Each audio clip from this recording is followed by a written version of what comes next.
Good afternoon, ladies and gentlemen, from probably the best spring day this year so far in Washington, D.C.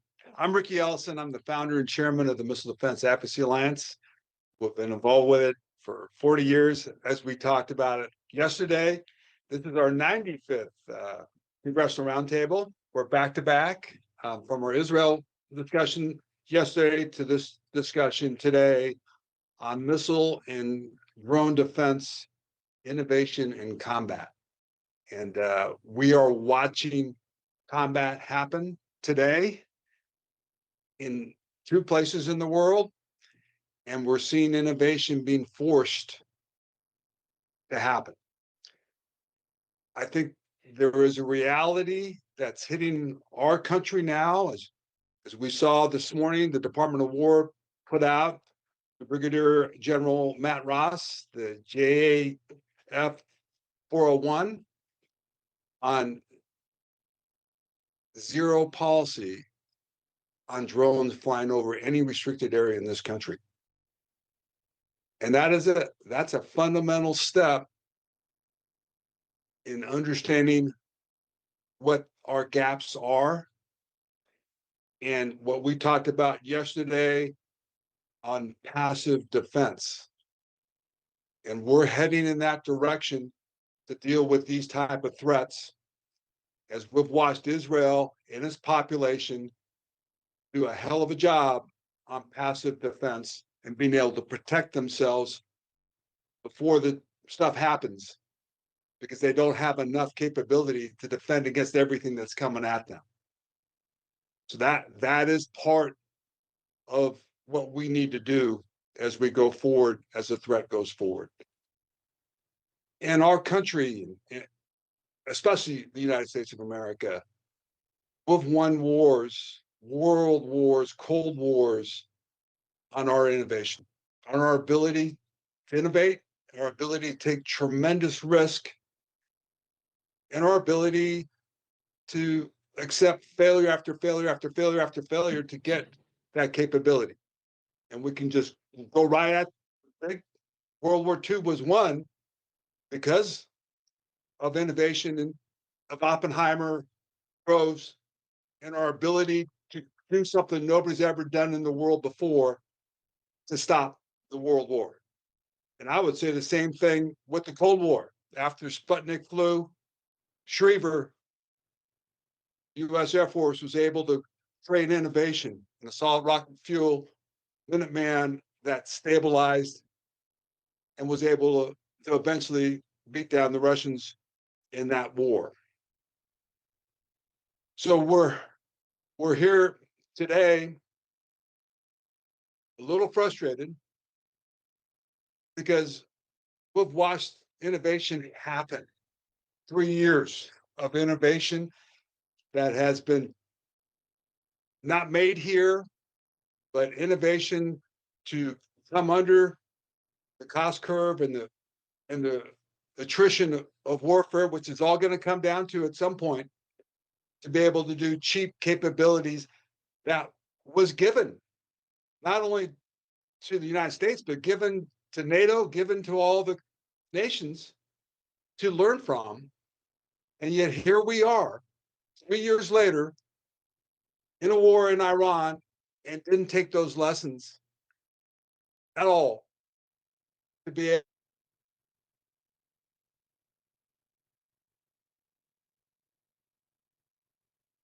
defend our, and ultimately our borders in the United States. So there's something wrong with our system. Maybe it's the way we go into wars and lose quickly with legacy systems. We have to understand why that's still happening. And I think that's culture. And our president right now and our administration are creating a revolution to bring and take risk on innovation. We haven't seen it yet in battle. And we understand that you have to increase your capacity of your magazines. So you start signing, and they're doing it, multi-year contracts with legacy systems. But the problem with that, great, you have numbers, 2 or 3 years from now, some of those legacy systems are going to be outdated. Innovation will go right underneath them. And here you're stuck with these long contracts and you can't get out of it. You've got to take risk on innovation, and you're going to lose some. You're not going to win 100%. You don't need to. But we're at that point right now that I think we've got to learn these lessons the hard way. We're learning them the hard way. We're scrambling right now to get that. So I just think it's important also to look at what are some of the great innovations that are happening from the Ukraine conflict and even from the last 18 days, because there are innovations happening as we speak, because our warfighters are so damn good. They make things happen in situations that they're in. So I think we want to explore this. And we've got 3 phenomenal speakers that are going to come to you on this. They're on our team. We've got Tom Goffus, who's sitting here right next to me, who to me was seen innovation all the way in his whole career, from being a fighter pilot in the U.S. Air Force all the way up through the staffing of the Senate Armed Service Committee, where he saw innovation come right into those channels in the congressional way and somehow get to the valley of death. I don't know how that happens, but he was part of that. But most importantly, he was also the civilian 3 head of operations for NATO, and led the innovation that Ukraine was doing and got it funded and moved to put it back into Ukraine. But none of the other NATO countries learned from that or did that. So he's going to give a great perspective, and obviously he's seen some phenomenal innovation from Ukraine in his position. And then we've got Charlie, who was the Army general for the entire Pacific, the warfighter that is facing our biggest threat to mankind, our biggest threat to world order. And the frustration of him as a warfighter, having to fight with legacy systems, not being able to innovate fast enough, not being able to get capabilities that they want out there quick, instead of waiting for 10-year requirements or 5-year aspects of it. So it's going to be great to hear a warfighter perspective. And then you've got Mark Montgomery, who also was a staffer at the SAS committee and also saw innovation being stopped, and was a tremendous Navy admiral, seeing the evolution and the support of the Aegis system, which has, out of all the systems, has brought in innovation pretty good.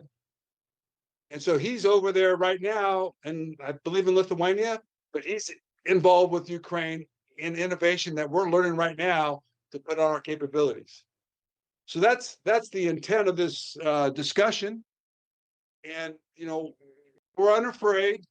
It's important to have accountability, because your culture, a winning culture, does not win if it ignores its failures and calls its weaknesses out so it can get better. We've got to shift out of this being fat and happy and the world champion for the last 30 years. We're in a new fight right now, and we're going to have to use our best players. And some of our best players are out in that civilian world. We got to bring them in, bring innovation in. Some of our best players are allies. Some of our best players are independent partners. But we got to bring them in to win. Okay, so I'm going to start off. Tom, I'm going to give it to you. I'm going to give it to Tom Goffus, a great friend. He's been with us for many, many years. Thank you for taking the time to come here, Tom. It's all yours. Well, thanks, Riki. I couldn't agree more that innovation is an absolutely key factor, a key ingredient. And in my role at NATO, the front seat to watching the Ukrainians really do this well, innovation, was one of the privileges of being in that position. And I actually met some of the biggest innovators through MDAA that you helped connect, and that's what I think is this organization at its best.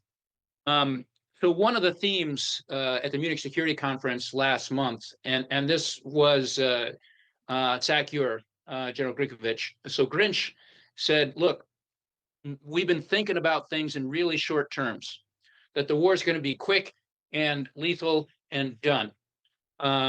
This particular phase of Russia's war against Ukraine is now 4 years old. It was supposed to go for about 4 days. Those were all the expectations. And one of the things that that means is you need to do things at scale. You need to be able to do things at scale, that mass matters. And the final one is, if the war goes on, like it has, like we expect it will, then you need to be able to innovate. Otherwise, you get left behind. And so that's been one of the key features, even though it looks like a war of attrition, underneath that dynamic, the squirrels are running really hard to innovate in Ukraine, and they're doing it really well. So I wanted to cover a few things that I've seen that work there that aren't necessarily embodied by our system, to hold it accountable, as Riki is kind of saying. The first one, and I think this is really important, we've trained our whole system. We have institutionalized the concept of requirements, of industry building to very specific requirements over and over and over again. And the way I've seen that is, so you build a new airplane, the requirement is it must go 500 knots, and it goes 499 knots, and that's a big red flag failure. That's not how innovation works. It simply does not work that way.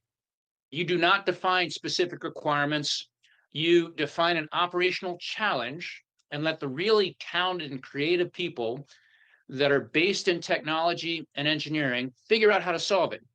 My example is acoustic sensors. I talked to the chief architect of the acoustic sensors in Ukraine, and to familiarize you, it's about 15,000 sensors across the nation that track all the drones and cruise missiles and low-flying aircraft, whatever's up to about 1,000 meters across Ukraine. They have low-altitude coverage that costs less than $100 million total for the entire country of Ukraine. For us to do that with radars would be hundreds of billions of dollars. So I talked to the guy that was running this thing, that set it up, and I said, did the Ukraine government put on an RFI or RFP to do this? And he said, no, there was no defined requirement. My friends saw that people were dying, their neighbors, their relatives, and so we decided we were going to solve it. And that's where the innovation started, not from a defined requirement. You must be able to sense a drone or an aircraft with this many decibels at this altitude. And so what they went out and did is they just built something that went after the operational challenge. Now, the good news is the operational challenge is really defined pretty well. And then it grew with the Shaheds and everything else. That's the first step, is to define the operation. I'm not saying it's just wide open, because I saw this in Europe after 9/10 September, when about 20 of the Russian drones came across the border into Poland, and then everybody all of a sudden got religion on drones. Does that sound like the Middle East to you? And the idea there was, they said, okay, let's go out and do something. One government gave their military $30 million and said, go buy stuff. And they said, what do you want? And they go, we don't care, buy it. Well, what if it doesn't work? Buy it. So that was answering a political problem, not necessarily the tactical problem that they were trying to do. So the first step is to define the problem. And most of Europe went out and did that. They just said, stop drones. That's the problem. That's not enough detail. They asked Albert Einstein, they said, if you had an hour to save the world, how would you spend that hour? And he said, well, I'd spend 55 minutes defining the problem and 5 minutes solving it. We skipped the first 55 minutes. So you got to define the problem. Is this small drones, terminal protection, or is this wide area, larger drones like Shahed? So number one is define the problem, but don't specify to the gnat's ass requirements. Give the operational challenge and let the innovative people solve that. Number two, same guy. I talked to him 3 months later. He looked like he hadn't slept in 3 months. Big bags under his eyes because he hadn't slept for 3 months. the way he did this was the operators of the system that he was building and redefining as he went, he was over-shouldering them every night. So he wasn't getting much sleep. And then in the morning, the AI went through the data. In the afternoon, they reconfigured all the sensors at once. So number two is the operators must talk to the innovators. And that is pervasive in the Ukrainian culture. In their companies are talking directly to the people doing the operations. It got to the point where one of the drone companies told us, we set up a 24/7 hotline, phone line, that the operator could call, and we have people on duty 24/7 and go, I've got this problem. This is a problem with your system. Can you fix it? So they could fix it overnight if they had to. So that's number two. Another one that Riki, that you covered, I think was really good, was risk tolerance, or and a different way of putting that is failure tolerance. We let the perfect be the enemy of good. The innovators do it opposite. Instead of sitting around and trying to get the perfect solution, they build something and put it out there. And even if it's only the 50% solution, they accept that and they have a rapid test, fail, innovate, test cycle. Obviously, the battlefield shortcuts a lot of the problem sets there, but that speed of that has to be really, really fast. The next piece is the public-private. Like I said, companies have access to operators. We do not do business that way. If you're a sub for Lockheed Martin doing something really innovative and you say, I want to talk to an operator, you first go to Lockheed, then you go to somewhere in the Pentagon, then you go to the operational command, then you get to the operator, and by then, you've missed the operational cycle. The public-private piece is absolutely vital. You know, when one of the best, it was a U.S. company went to Ukraine to help them with interceptors, and it's one of the best interceptors over there. They went over, they took all the data, and then they went home to Arizona for a year and came back with the solution. And by the time they got back, the solution had nothing to do with battlefield reality. So they did it again. This time they did it in 3 months, still had nothing to do with reality. They now have engineers on the ground talking to operators every single day there. This public-private piece is absolutely critical. And the piece that they get out of the way is there is no vendor lock there. You don't get a 3-year contract. And they're doing business. The businesses have procurement, and this is a strength and a weakness, directly with each brigade. Each fighting unit goes to the favorite company and buys their drones. And I asked one, I go, well, are you getting guidance from MOD on what you should produce? And they go, no. The brigades give us that. The people on the battlefield give us that and give us the feedback, and then we iterate. So my last piece here, and you said, why is this so hard? One of the reasons why I think this is hard for our system is it is old school, hardware-defined capability. Battleships, tanks, and I'm not saying we can change the process for those necessarily, but now we're in a world of software-defined capability. And when you get to that, you have to be able to iterate fast. That means that instead of making 1 million of something, you're making 1,000 at a time, 100 iterations of that, so that you can innovate on each one of those. We have these acoustic sensors. We're trying to get them into Europe, and there have been some allies that have adopted quickly. On the acoustic sensors, Latvia now has about 1,000 of them on their eastern flank that they're actively pursuing and putting in place. So we have people that can get there and can get there quickly. I tried to bring it into NATO. I went to one of our acquisition professionals, and I guarantee you go to any procurement expert and you go, hey, we should get these acoustic sensors. And they go, well, what's the requirement? First question, what's the requirement? The detailed requirement. I can't do anything until I have that. And the answer was, that's not how this works. So all of our reflexes are anti-innovation, if you will, at this point. We can fix that, but we need to get into more of how commercial does software development and less of how we do hardware procurement. And so I think those are decent pieces. I'll end there and move on. Okay, Tom, great explanation. Let's get to the heart of the problem in terms of how do you change this? Do you have a congressional revisit of the whole thing? Does Congress put law in to change it? Do you hold accountable R&E and the people that ignored this? Do you hold accountable the big 6 companies that not enough profit?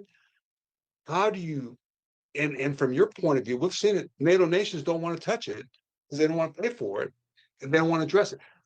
Just at that big macro level, how are we going to do this as a world? And we're watching, or we're having a very hard time with counter UAS in our bases and so forth around. Everybody is, because we didn't address this. So it has to be fundamentally changed. Right. So and what I'll say is that the problem is different. I see two different problems in terms of why aren't the allies innovating and adopting and then scaling these things? And then the other one is sort of our U.S. system and the way it's defined. So starting with the allies, one of our biggest problems, and I know you and I both were advocates of something like these acoustic sensors, and we went to countries and said, hey, this is really great. What do you think? And they said, oh, no, we're going to build our own. Rather than adopting what is already out there that's combat proven, combat refined, a year on the battlefield has got to be worth at least 5 in the test range, just from all the restrictions and everything else that go with it. And they refused to adopt this and just adopt it and play with it. And is that a cultural issue, or is that it's a cultural issue? They want to, there's still north of 80% of allies still procure most of their stuff. 80% of what's procured in NATO is procured nationally. Think about that, 32 different nations. That is not the efficient way of doing business. It's a political decision. And so that's part of the culture there. On our side, it is part of the culture because we put it in place. And to your point, it was Drucker that said, culture has strategy for breakfast.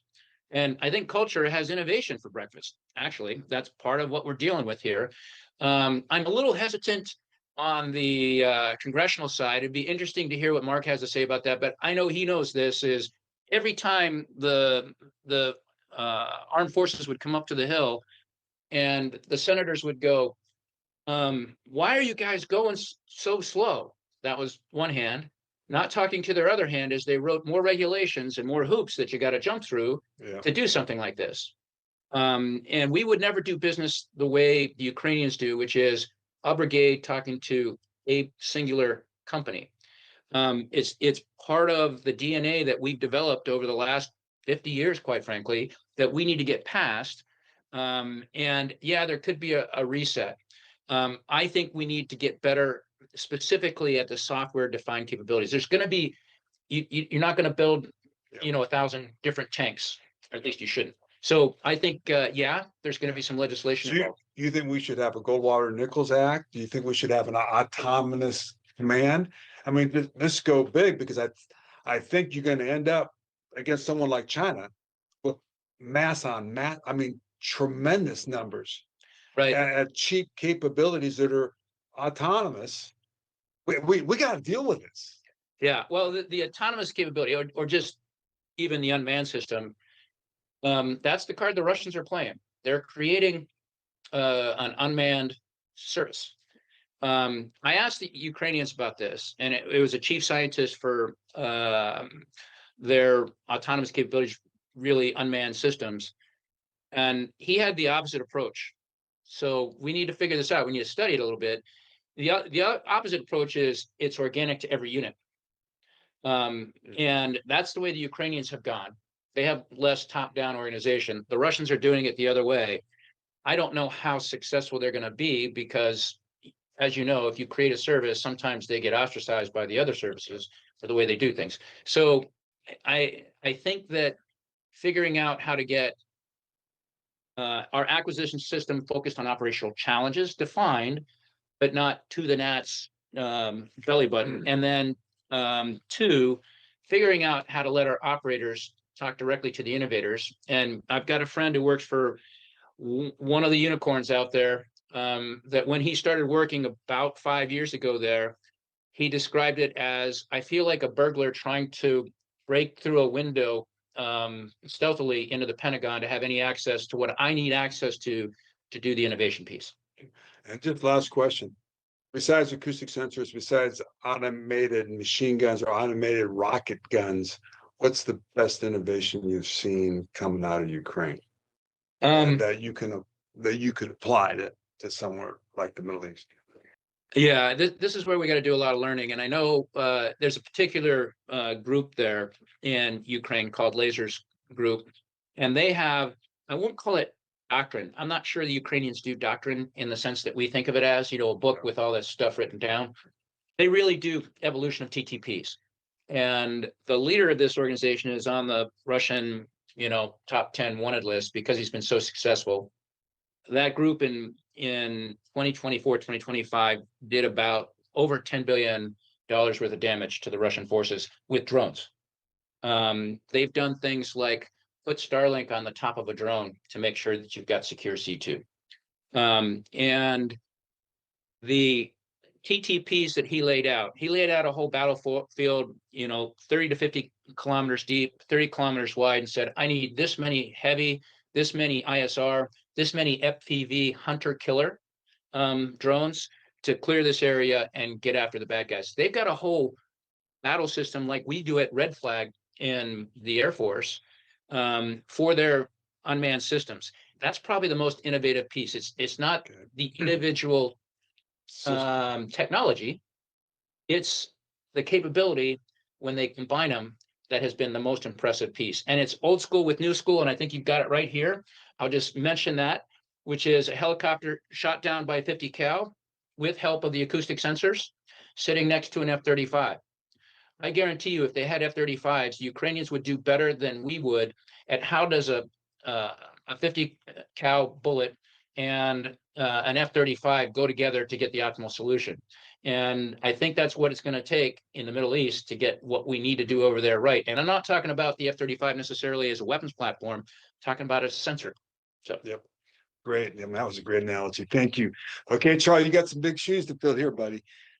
So we have our retired 4-star general who was in charge of the Army in the Pacific. Like I said earlier, with probably our biggest threat to the world in world order, China, and his viewpoints, his perspectives on innovation. Would love to hear, Charlie. So it's all yours, sir. Yeah. Hey, thanks, Riki, and thanks for this forum and what you're doing personally and what MDAA is doing. I'm going to actually come back to a couple of things that Tom mentioned there that I think are helpful to mention, and I'll start with one of them.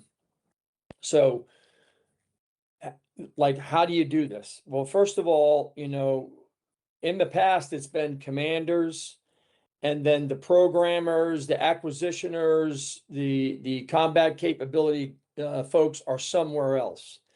And those days, we have got to exercise that out of our system. We have to have commanders matched with, they have to have funds forward, they have to have a public-private partnership forward, they have to have forward engineers, so they can do everything that you just outlined there, Tom, because that's what's actually happening. And we are beginning to change that now, but it's taken us way too long.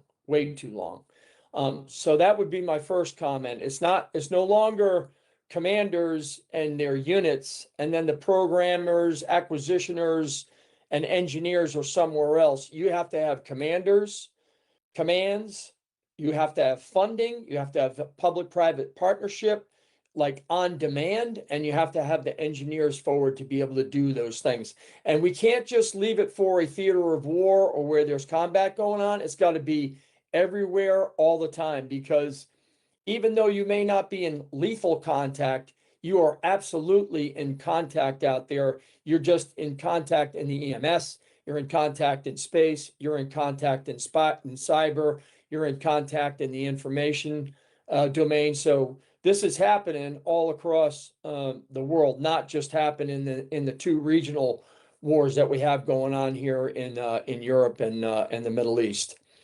The second big point I'd make here is and it's kind of point A and point B. My two big takeaways, and I think that most people would agree, it's like A is what we got to get the cheap attributable drones are going to win quantity battles. Expensive interceptors are just going to lose the cost exchange every single time. And then the part B of that is not only do we need to have that scale, we have to have AI-enabled autonomy with rapid forward position software updates, and they're going to beat that hardware turn every time. This is no longer long lead times waiting for equipment. We have 3D printing. We can do small, microwave oven 3D printers. How we can print buildings, for God's sakes. I mean, we have the technology to be able to do this forward, and we need to do that very, very quickly. One of the concerns that I have about what's happening, Tom, you mentioned a couple of these, is the capture of all the lessons learned that are going on over there right now, not only in Europe but also in the Middle East. I'll just give you a quick historical analogy because I thought about this morning. Between World War I and World War II, if you got wounded in World War I, you had a 4% survival chance. In World War II, you had a 50% survival chance. So we increased 46% survival rate. Why? Because we had mobile hospitals, we did antibiotics, infection control, trauma, surgical care went forward. They were basically putting medics forward with doctors. Now, I'm not on drones and missile defense, but here's the point. The point was literally in 7 years, we increased our survival rate by 46%. And I do not know where in the Department of War, in Congress, in the services, who's putting together that data package to say, listen, here's what we learned in Europe and here's what we learned in the Middle East with drone, counter drone. Here's the percentage gain that we made by either survival rates, kill rates, etc. I don't know where that's happening, but I hope that that's happening somewhere. And here's why. Here's why is because I believe that the next problem we're going to have is right here in the homeland and then in countries that are partners and allies. And it's going to go after critical infrastructure. It's going to go after critical infrastructure like data centers, nuclear reactors, telecom, rail, air, sea, ports. I mean, we're going to get clogged up because they're coming at these locations now. They've already done the reconnaissance on them. And so now we get into this pickle of like, well, how do we do this? We know how to do this in somebody else's playground, but it's going to be very, very difficult policy wise and regulatory wise to be able to do those things around our critical infrastructure and our strategic support base to project our power, but also to protect our power so it can be projected. I'll end on two final points. First of all, I'll just rattle off, I think, like 7 areas that we need to be paying attention to that I certainly would have enjoyed having a little more forward commanders with commands, with organizations, with money, with public-private partnerships, with engineers, and they are like drone-on-drone Wolfpack swarms. We need to get those out. We need to be using them. Truck-mounted commercial lasers, AI targeting, acoustic and net guns with small UAVs, Starlink. Tom, you mentioned that Starlink jammers, 3D printed kamikazes and interceptors, a community of counter UAS sort of organizations that have access to off-the-shelf gear, and then high-powered microwaves on shipping containers. I could go on and on. There's a ton of things out there, but like the idea here is who's putting the library together and who's looking at what the math is so that we can, the next time this is happening or a month from now, we ought to be measuring, hey, this is our success rate. This is our 40% increase in survivability of critical infrastructure, our people, our capabilities, our forward positioning. One last comment I'll make, and then open to questions to you from you, Tom, or Riki, or Mark, or anybody. Transition from defense to offense. I think that sometimes we forget that the Patriot, the Aegis, the THAAD, the radars, it was not designed to catch every interceptor. It wasn't designed for that.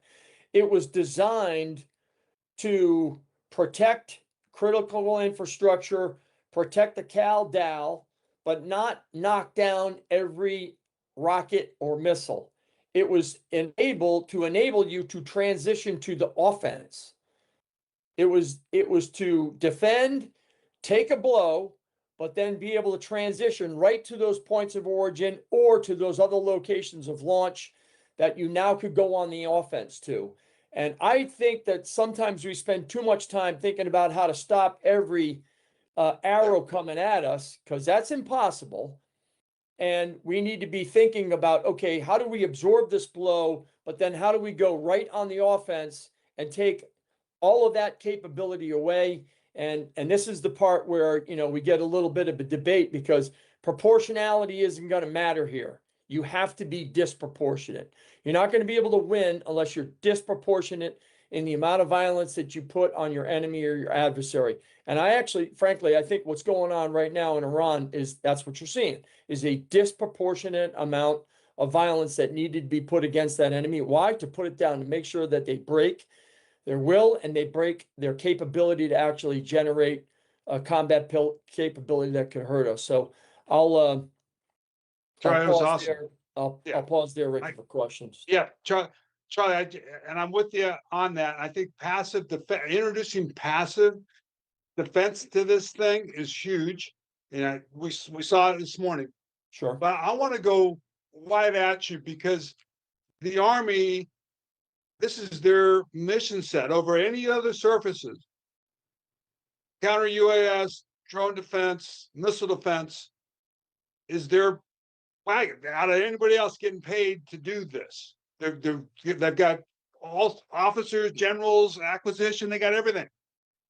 And the Army was absolutely brilliant when they converted Patriot, which was an air-to-air Air Force, to a BMD system in '91 in the Iraq fight.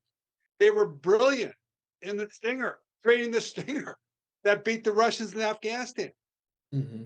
Then all of a sudden, they're not producing stuff fast. And it's a history, and it's backed up. Yeah. Well, how do we change?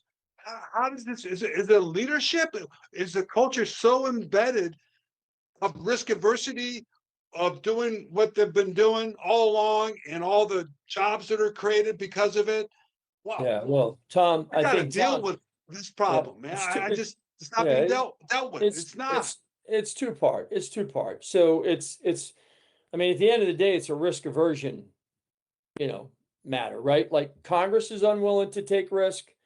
Services are unwilling to take risk.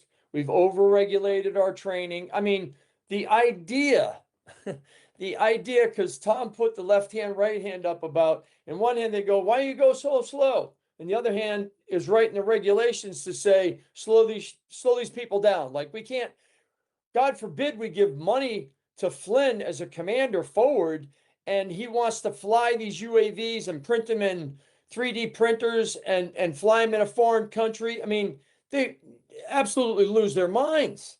I mean, just doing coordination with the FAA to get the airspace over your base to fly UAVs that were, throwaway, not even on your property book. I mean, you're talking about the 25th Division commander, who's now a 4-star. It took him the better part of 2 years just to have that happen over his own base. So the reality of it is, we have, like so many other things in the country, we have overregulated training, and we have overregulated experimentation, and we have overburdened commanders. Meanwhile, people are offsite making decisions about what the field, when they ought to be out in the field with the commander, with some money forward, with a rapid ability to put them on contract, with public-private partnerships and engineers to fix it on the site, on the scene. But that is, you could call it culture. What I'm saying is, it's a risk aversion, okay?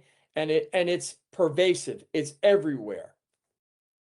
So you think you didn't answer me on the Army though. You think Yeah, because that I'm telling you, all of them are. I mean, the Army, all of the services are. For God's sakes, this is everywhere.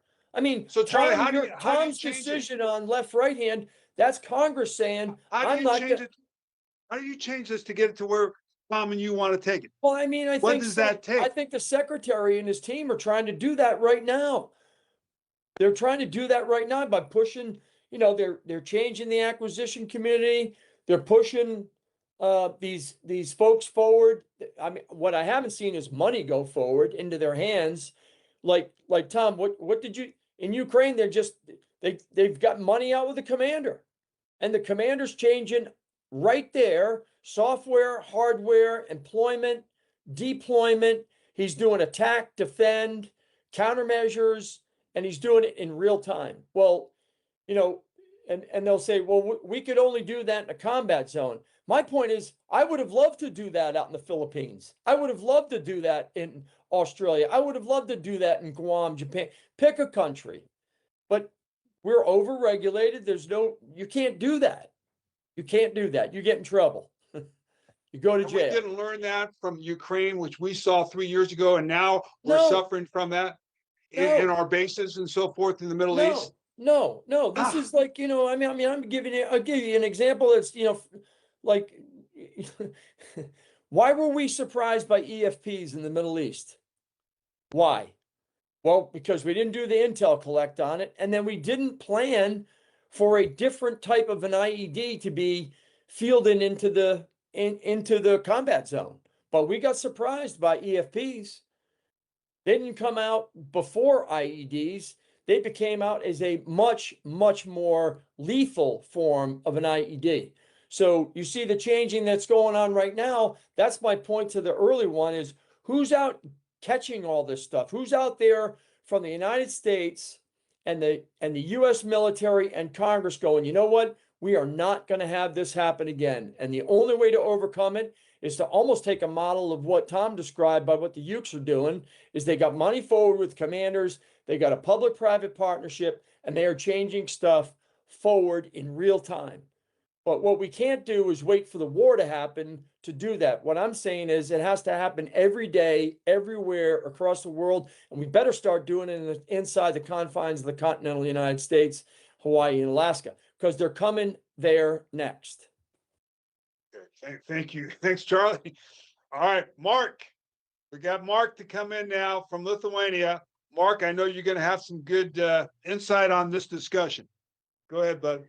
Yeah, thanks. Good discussion. Instead of looking at drones, I look at counter drones because I think it's some of the same lessons but also a little bit different too. So first, in counter UAS, we missed some opportunities. I don't want to go into the whole sad trail of tears, but the Ukrainians were in America, not at the service level, not with the Army or with the department, but with the White House saying we can provide this.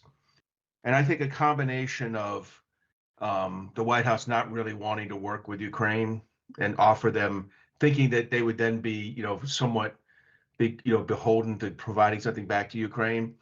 I think not enough pressure from the department saying we really have a problem here. I think it's fair to say that we were not screaming from the rooftops that we have a counter UAS problem until sometime around March 1st at 3 o'clock in the morning.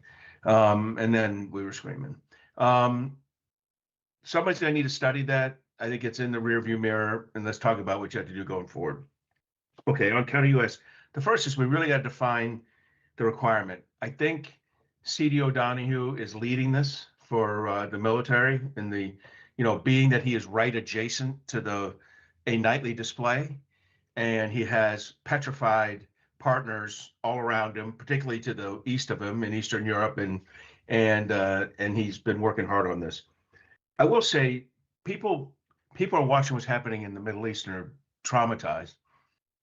If you take the Middle East, the first 2 weeks of ops in the Middle East, that's 2 weeks of what Ukraine gets every 2 weeks, 26 times a year, 3 years. So just to put some perspective on this kind of aggressive cost imposition by an adversary has been happening, and we've been able to observe it. We have not learned the proper lessons from it for a lot of reasons. And the current administration, I think, broadly would prefer not to have a public discussion of it. It's so thick that I routinely observe they don't engage engageable targets that are going to hit civilian infrastructure in order to conserve rounds. This is not Iron Dome, which doesn't engage targets that are going to hit a farmland or doesn't engage targets that are going to hit an uninhabited area. This is not engaging things because you know it's not going to hit what we consider a vital target. So you got to define the requirements. The first is get your sensors right. And look, this is going to need everything. It needs some high-end sensors, some low-end sensors, but it's a mix. And I'm saying words that all the military guys know is, it's like, it's like trying to mix oil and, and water and get an even spread. It's unclassified and classified. I mean, it's cloud-based and siloed, and trying to bring them all together to paint a usable picture for the JFAT, for the commander, the Air Ops commander in this case, and his joint commander above him. This Ukraine has something close to it. Now, they don't have a lot of our high-end sensors to be the hard thing to integrate with. So when they say they're integrating it, they're integrating the lower end. We can integrate the lower end. I think CD's doing that a little bit, and we can integrate the higher end. But bringing those together is going to require some extremely good integration tools, and I'd hate to say AI driven, but I think AI is really going to help with that and with resolving those issues. And they're across a variety of domains. This is what's unusual for us. We've gotten really good at RF energy. We love to bang energy off of a thing, get it back, measure the time, figure out, we got complicated algorithms that tell us exactly what it is out there, blah, blah, blah. That's not how Ukraine's doing it. They have a little bit of that, but then they have EW, they have electro-optical, they have acoustic, and they're all play a role. None of them are determinative. They're all contributory, and it leaves them with a usable picture. But now I will tell you, when you bring all that together, one of our goals is to not shoot down a friendly plane. We kind of put a lot of value on that premise. I'd have shot down Goffus if I needed to, but apparently we're allowed to do that. So If you could. the Ukrainians don't take that same approach. I mean, it's not that they're trying to shoot down a friendly plane, but they're not sitting there trying to drive the software, the integration solution to the NATs behind, so that they know that the Patriot's never going to engage in F-16. A Patriot engaged in F-16. It's bad. Now, it didn't help that it didn't even have Link, and that was because of us, but they don't get fixated on that. We do. So it's something we're going to have to resolve. Then you're going to have, so you have the sensors, you have the network. The third thing is and we don't get into this enough, and we're doing good in some areas of counter-drone. I'm about to talk about one. You have to have an aviation component and a ground component to this. And the Ukrainians have it. The aviation component is about protecting broad areas. You can't use a ground component over broad areas because you'd need too many ground units and too many people to man it. They use aviation for that, and then they use aviation for thinning the herd. When there's 60 drones coming at a ground target, it's not going to do well if 60 drones show up over the ground target. So they get F-16s up rapidly and thin the herd. 2 of them go up, take out 12 Shaheds. 2 more come up, take out 10 Shaheds. 2 more come up, take out 14. Suddenly the herd's 10. Now it's doable. So they've got F-16s doing that, equipped with advanced precision kill weapon systems and a sniper pod on the plane. They don't have the perfect stuff. They do not have, the Air Force, Gold Star stuff on there, and they're still getting a 0.85 and above PK. Our guys with F-15s and the Air Force Gold Star system and the right warhead and the rocket and a few other things, I think are closer to 0.95, probably 0.92 to 0.95. So it does it, and you can carry, I think most of them you'd have 2 carriages of 7 each, so 14. You could go up with 28. I'm not sure that's how we do it. I just think that our flight bags aren't long enough to get rid of all of those, but who knows? I'm not going to do that. Some squadron commander do that, but they're up there. So they got that. And by the way, we have this. Our F-15s have it. Our F-16s have it. Our F-18s have it. I don't think our 5th generation aircraft have it because of some unusual things with them. But those other 3 definitely have it. And so we can do it from carriers. We can do it from land-based, and we're in great shape. And it's going to be critical, by the way, to convoying, to establishing convoy operations through the Straits of Hormuz. You're going to have 3 or 4 cap stations up, just equipped with that, and then with some JDAM or some precision guided ammunition to take care of bad guys who pop their head up. Then the second part's the ground part. Now, this is where we and our Arab partners had an epic fail. And this is where we can learn a lot from the Ukrainians. And again, it's a very different acquisition thing, but their counter-UAS is not the same as their drones. Their counter-drone is it's closer to us. And again, it's a defensive weapon. And you and I, we've had, all 4 of us had this discussion before. Defensive weapons are inherently more expensive, and they're harder to manage because a fast thing has got to hit a fast thing. Now, in this case, it's a 300 knot thing against a 200 knot thing. It's not Mach 4 and Mach 3, but it is hit to kill. Most of these counter drone are hit to kill. So you got 2 things got to arrive in the same meter square within 1/10 of a second or 2/10 of a second at a 500 knot closing speed. That's harder than the average bear, and it's going to cost you a little money to make that happen in the end game. And they all have I love the Ukrainians. Nothing can have a normal name, but they're like General Cherry Spear Sword, Sting, Octopus, Mirops. Okay. There's interesting stuff in there, though. Several of those are joint ventures with U.S. and Mirops is with Eric Schmidt, is that with the U.S. government. Octopus is with the U.K. So we have some expertise developing in this. We're our foot's in the door. Look, and you're talking about 3 to 15K per round. Now, I will tell you, a guy working this in the U.S. is close on one of these similar systems, and he's like, "Well, I really drove the price down." I'm like, "What is it?" And he goes, "50K." And I'm like, "Well," and I that's completely believable to me that even in our low non-prime, subprime, new prime, whatever you want to call this guy's company, startup, 50K. Why? Because he had to go China part free completely, and that cost him a little bit on a couple of the pieces of gear. I think they're 2 to 15 kilometer ranges in there. You can pick them. I think they're 70 to 90% PAC. Now, here's the other thing: the American one had to have a really high PAC because we can't help ourselves. And I get it. It's anchored in defending the warrior, right? Bringing everybody home. I get that, but at some point, you cannot build we did not do this in World War II, by the way. In World War II, we did not have to out-tech you. We did not have the best fighter plane in either theater for a long period of the war. We did have the best bomber. That did come about. But, we didn't always have the biggest naval guns. We didn't have, the best tank, that's for sure. In all these areas, it's a weird thing that happened to the U.S. somewhere in the 60s and 50s and 60s after Korea, when we started to say, you know what, we're going to use our technology to not just to win, to make sure Americans don't die.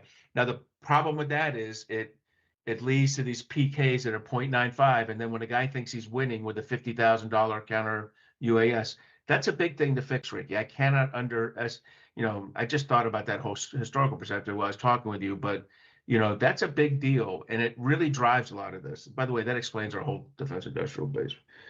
I should write an article on that. All right.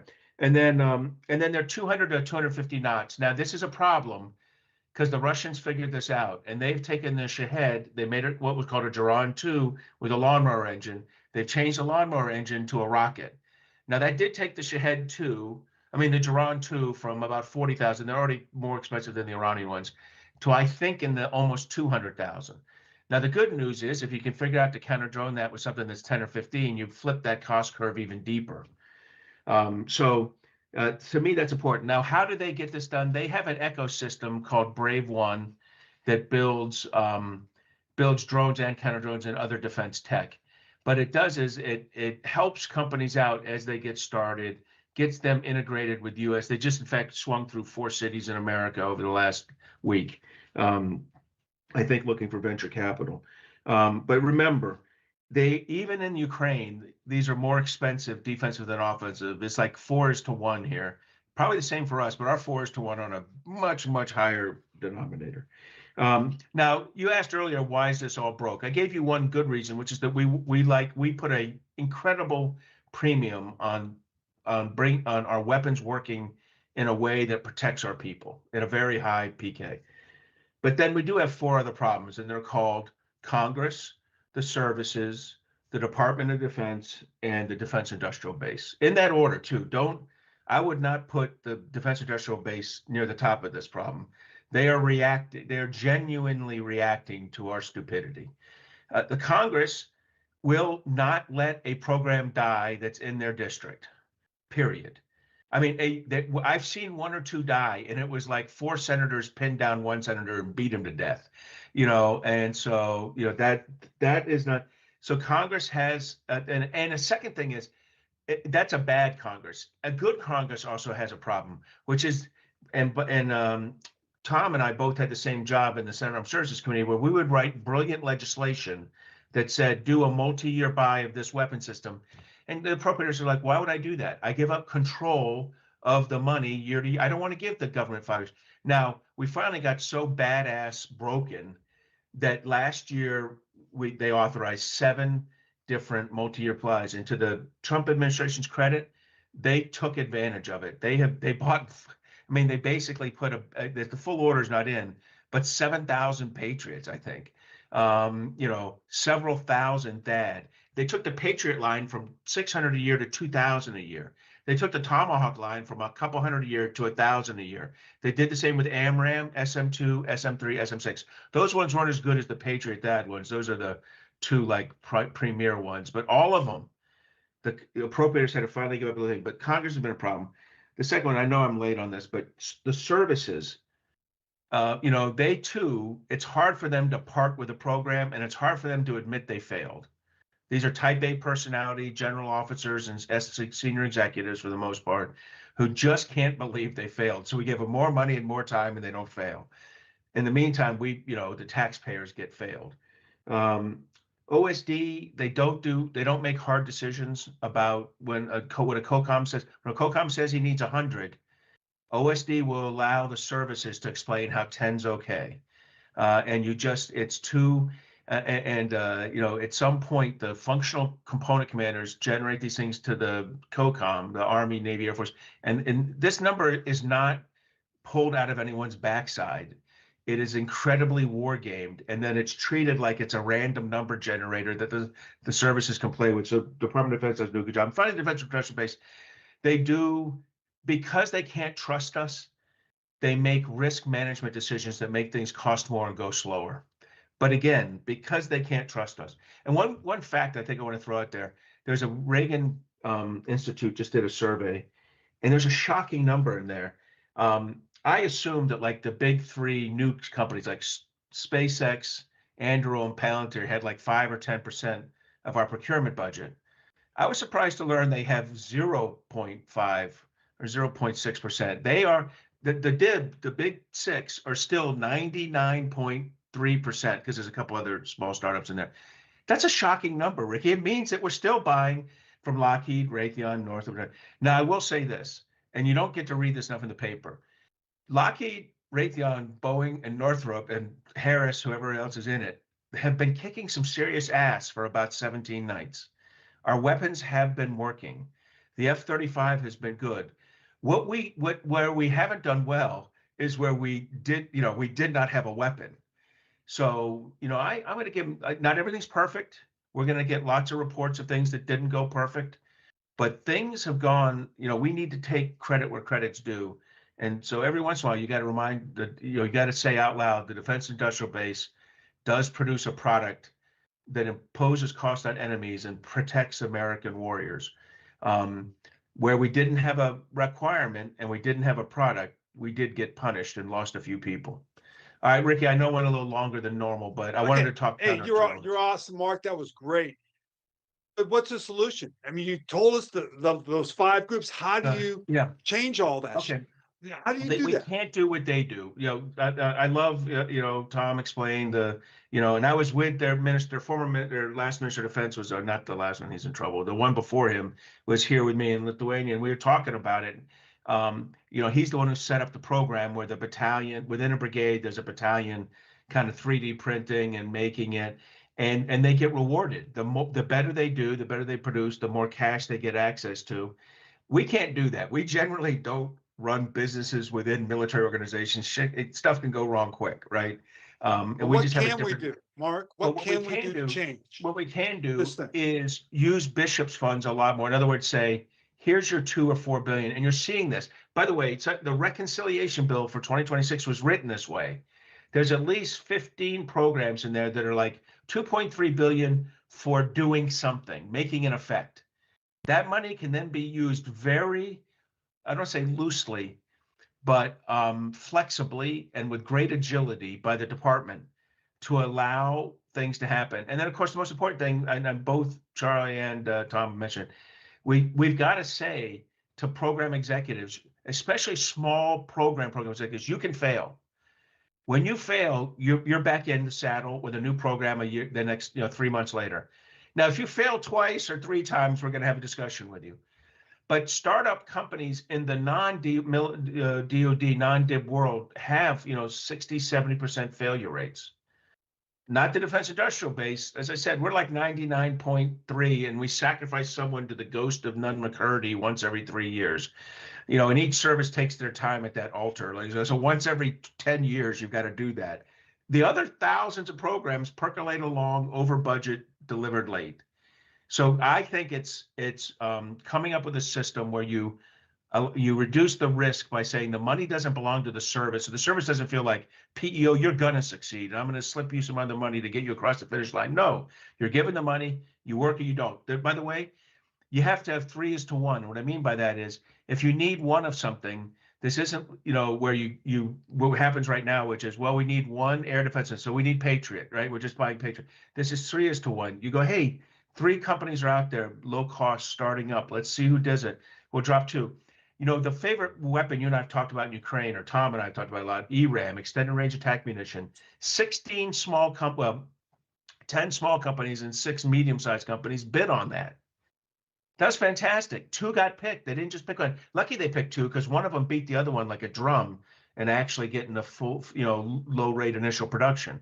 So these were all things we never do. We don't have a 16-thing competition. We don't pick 2 winners. Well, we do sometimes in a bad way, but in this case, a good way of picking 2 winners where we actually give them the money for thousands of missiles. That's right. So you've got to change that risk matrix, Riki. And Mark, I want to go back on your argument. Can I just add one Right, thing Charlie, here? I think also to Mark's point, like what I was saying, this should not just be restricted to, Europe where there's fighting or in the middle. We've got to do this in every theater all the time. What Mark's outlined, like we can't wait for the war. It has to happen before so that you're testing that stuff, you're experimenting with that stuff. And candidly, everybody will get a lot more comfortable. Commanders will get more comfortable. Services will get more. Congress gets more comfortable because you're actually putting money in the hands of, Commander Montgomery with engineers, with public-private partnerships, and they're doing stuff in real time to change the capabilities that we have. We can't just wait for the problem and then we're going to solve it all, overnight. It's just not going to happen. Mark, go to that big buy, multi-year buy.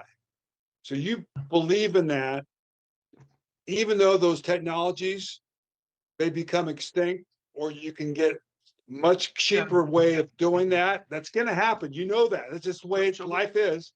So how do you incentivize those small companies to take the risk? I do wish we had done the multi-year years ago. When some of the weapons I described are past the prime for a multi-year. Yeah. I get that. But I'm going to tell you 2 things. One, we still have a high-end war. I mean, and if we need proof of that, turn the news on. For the last 17 days, we have not been fighting with $100 weapons and $1,000 weapons. We've been fighting with, $100,000 to $3.4 million to $20 million with SM3, whatever that is. $1 million weapons. So you need your high-end weapons as well. You need the mix. I think what we have to do with the higher end weapons like that, Riki, is if we can drive down costs through different production, I'm okay with that. So why are they motivated to drive down costs to do that? No. But the good news is, first of all, we have money like a drunken sailor, and we really do. I mean, I don't know how we're going to spend the $150 billion from the reconciliation without violating a lot of laws. And there's a $200 billion supplemental, and then there's going to be a defense budget. It's not going to be the 1.5 the president said. It's going to be 1.15 trillion. Then you can add in this 200, and they'll find something else to add. And then the president said, it was 1.5, and we'll be in the ballpark of it. My point on this is we're going to have a lot of money, so we can do two things at once here. We can fund the low end development and get it, but we need both. When you look, you and I've talked about this. When you look at Taiwan, I call it the East Coast, West Coast, like Biggie Tupac thing, right? The West Coast is hellscape, which Sam Paparo talks about, where you need ground, you need Army, Navy, Air Force kind of lots of UASs, lots of low-cost munitions to sink thousands of ships and hit thousands of helos. We tend not to talk about that in an airborne assault. But the East Coast, that's high-end warfare. That's 60 PLA high-end destroyers, 15 cap stations with high-end fifth-generation fighters, supported by their version of the AWACS. And we got to roll that stuff back, and that's submarines, it's PRISM, it's LRASM from bombers, it's Navy destroyer, that new Tomahawk, which we tested for some reason on a ship pier side, I think. I'm not sure about that, but I hope not. I don't think you get credit for that in the test, operational test, but let's hope it was a moving ship. Anyway, so you need all that stuff. So you need both, Riki. You're going to need both. And by the way, the Chinese aren't like, hey, yeah, go ahead. Yeah, I was just going to say, just to piggyback on what you're saying there, to pile on, if you will, in talking to General Grinkovich, Grinch is very adamant about this. He goes, look, as a commander, this is what I need to do. We have a limited magazine of very high-end stuff. I need to figure out where to put that. Think about Europe, and you're going to say A2AD in Kaliningrad. You're going to need high-end stuff to take that down. He goes, after you do that, now you need cheap attributable, what General Flynn said, sort of cheap attributable, the truck bombs then come in, and they can be dumb bombs at that point. But so kicking in the door, you need the exquisite stuff, and then there'll be a second and a subsequent piece. And he feels like, as a strategic commander, he needs to make those decisions on where to use those exquisite, expensive, limited number kind of assets. Can I put out an idea of an autonomous command, a unified command, a 4-star command that could handle mass on mass that China's going to give us? Is that I want to say first, the bad idea of intercom, which was somebody in this team like putting together CENTCOM, EUCOM, and AFRICOM, I believe is burning on a funeral pyre somewhere around Tehran, because the idea that NATO and EUCOM and AFRICOM could be, and CENTCOM, and I'm fighting this war as well.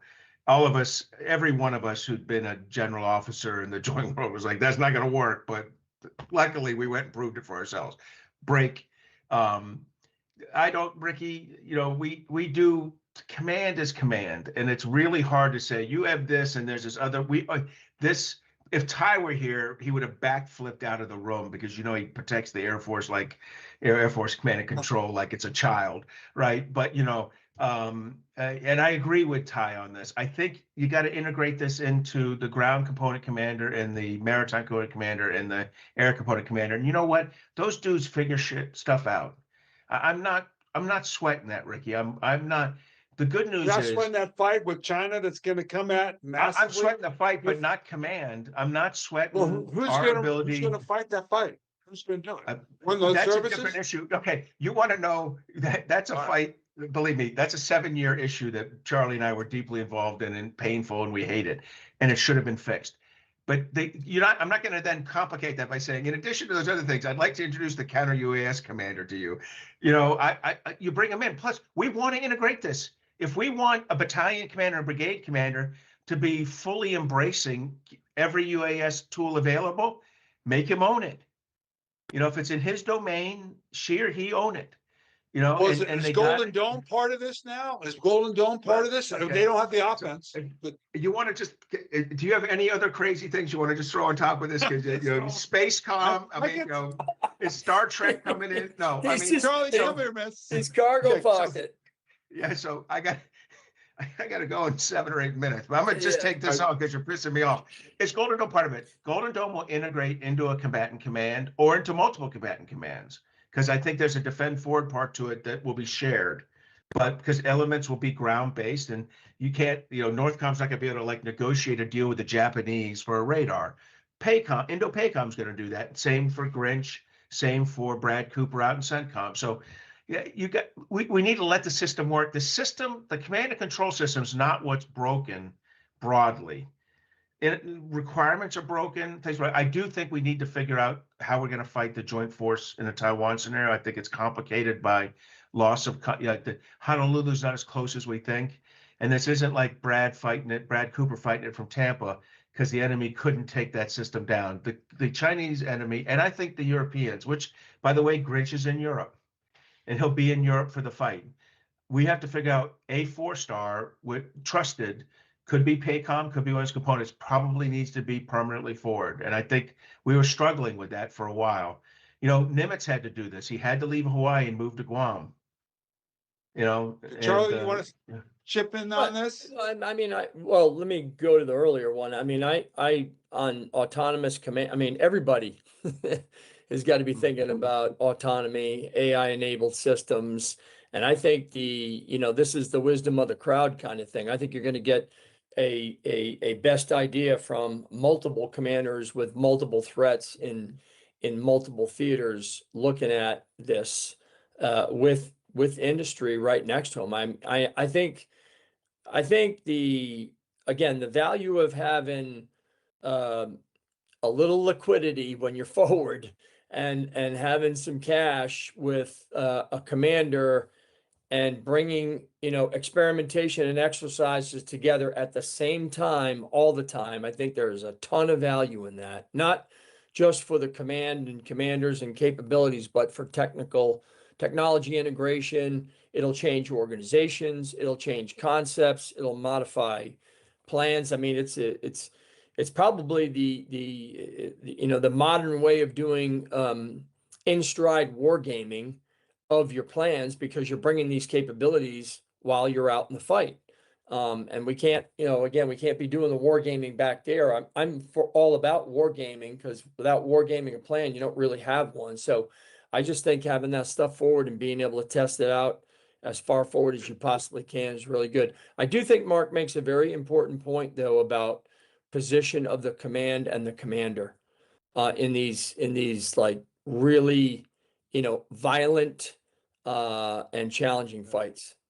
And Charlie, I think you hit it spot on. CD, Riki and I watched him wrestling with this, trying to deal with troops in contact in a drone threat environment. And he's experimenting with this.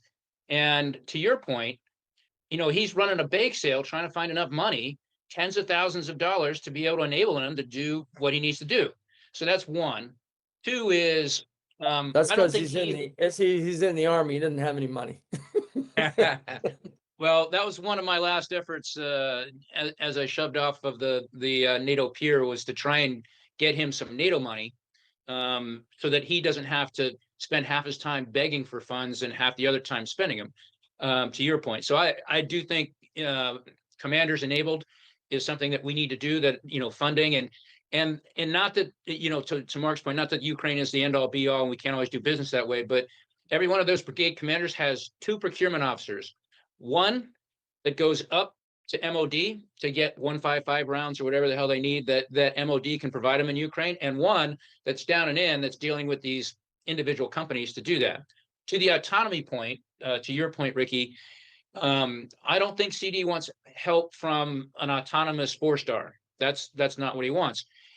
This was when we went and saw it in Poland. What he was doing was trying to determine, and Charlie knows this, it's been since World War II, it's been the argument in the Army, the scab that gets picked at, how many how many troops in a squad? You know, currently the Brits are at 8, we're at 9, and he actually had his guys out there on the battlefield. And the question was, do I need to add a counter drone guy or gal to this mess, or can I make it autonomous? And that's what they were experimenting with. The soldiers had a 2-pound, looked like a walkie-talkie on one hip, 2-pound on the other. One was a spectrum analyzer, one was a jammer, and they wear an antenna on their back. And so he's in the middle of that fight there. And do I need a specialist? And would that specialist be trained somewhere else and not know how the Army really works? And how do you join them up real time? So I kind of go with the Ukrainian piece, which is the more organic to units, somebody that's an expert to do that. And we had that when I flew F-15s. EW was on the leading edge. To program all that crap, we had 2 contractors that deploy in war by agreement with us to do some of the high-end stuff. But we didn't have, you know, EW guys that were totally separate and an EW command of any sort. Hey, Mark, I just want to ask you from your perspective, why didn't our bases have the best counter UAS stuff? Who's to blame for that? I know you went through the 5 things, but specifically when we know we were in Ukraine, we see it all, we've done it all. Why in the hell don't we have that? Yeah, What so, happened? I know it seems like poor man's stuff, these drones, but they were innovation, right? And what you're saying is, why were we not keeping up pace with innovate, you know, with the innovation that's happening that we can observe on the battlefield? Look, I think that gets into, we're slow develop. I mean, I'm sure if you look in COCOM, what are called IPLs, you know, a counter UAS system that's their integrated priority listing, has been requested from several COCOMs, probably EUCOM primarily, probably from U.S. Army Europe, but I think it was probably in all of them, you know, over the last 3 to 4 years. But that's the problem with their system, that that IPL program product would have successfully produced a counter UAS system in about 7 years. The problem was it got used against us 2.5 years later, approximately, from when this really was an obvious problem. Yeah. And by the way, the aviation, we did trick ourselves. We successfully defended Israel from a whole bunch of drones twice, once with missiles, once with the APKWS in 2024 and 2025. That was a Shahed having to go 400 miles. Turns out Shahed versus fighter plane is a losing thing for the Shahed when it's 400 miles. When it's 40 miles across at the throat of the Gulf, or 60 miles, Shahed wins. I mean, that's how they hit Bahrain, right? The F-15 or F-18 did not get in a position to shoot fast enough, or it shot down 4 out of 5 or 8 out of 10. I don't know what happened, but I promise you, you know, we were thinking, well, we got these fighter planes up, but that was not a short man's drone game. So look, there's a lesson to be learned here. The system failed because the enemy product was delivering faster than our defensive product development was coming. We've had this happen a handful of times in the past, but we haven't had to spank us on the battlefield this fast. You know, we did counter IED, you know, is another one I can think of where we had to learn what an MRAP looked like. I know Charlie and I both got to jump pretty quick here, Riki. I think we kicked the crap out of all the questions. Yeah, I think we've done great. Just to wrap up, I'd like to have each of you wrap it up, but just what do you think is the most innovative thing we've seen come out of combat from either Ukraine or this current 18-day fight that we could leverage? This counter UAS, the one I talked about, I'm comfortable with, and you know, as this has been pretty cool to watch. Well, just say that again. Just explain what that is. The counter UAS system development. I mean, it's what allows them. Without this, Ukraine's societal resilience would really be tight. I mean, it's a lot less tight because of this. You got any final thoughts on the whole innovation combat? Where we got to go? That's good. You got me with counter UAS. Go ahead, Charlie. I actually think I'm kind of, I look at, like, you know, Midnight Hammer plus Absolute Morale plus what's going. I mean, I'm just really, the lethality and reach of the U.S. military, like, people should never underestimate. and if you do, you do it at your peril. And I'm really excited with the space, cyberspace, counterspace, EW work that's going on. It's just fascinating to me because I think that my knowledge of it and my understanding of the application of it, like for the normal person, they don't know the extraordinary coordination that's needed for that. And I just think it's just amazing what we've been able to do. And I think it should strike, a tone of fear in every enemy and adversary, because it's just amazing to me. I'll add one thing to that, and that's planning. The ability for us to plan so many strikes. The numbers, even Dev Tula has to eventually admit this is impressive. And what I'll say is thank God for Claude, but there we go. Or So, yeah, I'll piggyback a little bit on what Mark said earlier on the most impressive things. It's the sensors, the data share, and then the effectors, or the network, as he put it. In Ukraine, right as I was leaving, I couldn't verify it, but the report is they've got an electro-optic IR detection system that sees Shaheds out to 20 kilometers with a 90%. That's pretty damn good if it exists. We don't have anything like that yet. But the real magic in their sauce is they connect the dots between electro-optic, thermal, acoustic, radar, comment. One thing they're missing is the SING-IT, passive RF detection. And that's going to be well enhanced by AI. They overlay all that with AI, but none of that would be possible without what they call SkyMap. And that's what they're trying to introduce in the Middle East with some of the folks out there. That is the connector, the data share, cloud-based, real-time. And when you can overlay all that stuff, you can then target it very quickly. That's probably the most important part.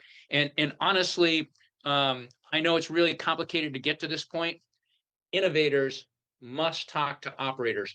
That's how companies are getting the biggest talent right now. If you went to Anduril and said, why do you have such a great recruitment of some of the best brains in the business? The answer is, one, they're working on really tough problems, which really those people with those kind of intellects on engineering and problem solving love it. And then two, they know they're making a difference in a big way, and they're part of something bigger. That's what's changed in the last 4 or 5 years. And if we can get that embedded in how we do business, I think that's really big. I like one of the ways you do that is the way Charlie said, which is and Mark, Bishop's funds and Commander's funds, where they actually control some money and they can move it around rapidly. They'll know where to put it. You just got to trust them. Yeah, this was a great discussion, and we're a great country. We're a world champion country, and we learn, we adapt, and we're going to adapt from this. And I think what's happening in the Middle East right now, in Saudi, in Bahrain, and UAE, and in Israel, and combining that with what we're doing in Europe with EFDL, they're under pressure, under a cauldron like that. We're going to create new capabilities. There's no question. There's no question we are going to move, which I'm excited about, is Open C2 moving across multiple nations now. This is now going to become global, just on the big picture of that, forcing the United States to lead that, to be able to bring that in. Where it's so frustrating is that a damn automated machine guns are now going to be put in play, and they should have been done 3 years ago to help our base on that. So no, it's great. And I think for all of us to understand fundamentally, I think Mark put it out, Charlie put it out, you put it out, on why our system doesn't move fast enough to do this. And we're going to go attack that. So thank you. Thanks for everybody to listen to this great conversation and great discussion. Thank you, and have a good